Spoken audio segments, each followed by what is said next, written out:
సభ్యులందరూ అడిగిన ప్రకారం సమస్యలు తీసుకుంటే బెనిఫిషరీస్కి నిజంగా సమస్యలు ఉన్నాయి అధ్యక్ష. అప్పుడు గత ప్రభుత్వం ఉన్నప్పుడు 430 చదరపు అడుగులు కావాలంటే అప్ఫ్రంట్ 1 లక్ష కట్టమన్నాం అధ్యక్ష. అయితే గత ప్రభుత్వం వచ్చిన జీవో ఇచ్చింది 1 లక్ష కాదు 50,000 అని చెప్పి వదిలేసింది అధ్యక్ష. వాళ్ళకి డబ్బులు ఇవ్వాల. వాళ్ళందరూ ఎక్కడికి పోయినా ప్రజాప్రతినిధులు పోతే ఆ డబ్బులు 50,000 అడుగుతున్నారు అధ్యక్ష. రెండవది 360 చదరపు అడుగులకి అప్పుడు 50,000 అప్ఫ్రంట్ కట్టమన్నాం, కట్టారు. కానీ గత ప్రభుత్వం ఏం చేసిందంటే 50,000 అవసరం లేదు 25,000 చాలన్నారు. మొత్తం మీద ఏదైతే వాళ్ళు జీవో ఇచ్చి తగ్గించారో దానికి 350 కోట్లు రీపేమెంట్ చేయాలా.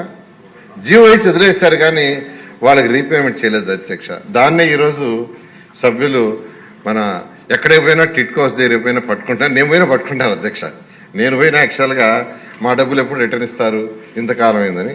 గత ప్రభుత్వం చేసిన అవకతవకలు ఫైనాన్షియల్ ప్లానింగ్ లేకుండా జీవోలు ఇచ్చేసి గాలికి వదిలేసి ప్రజలు ఇబ్బంది పెట్టింది అధ్యక్ష.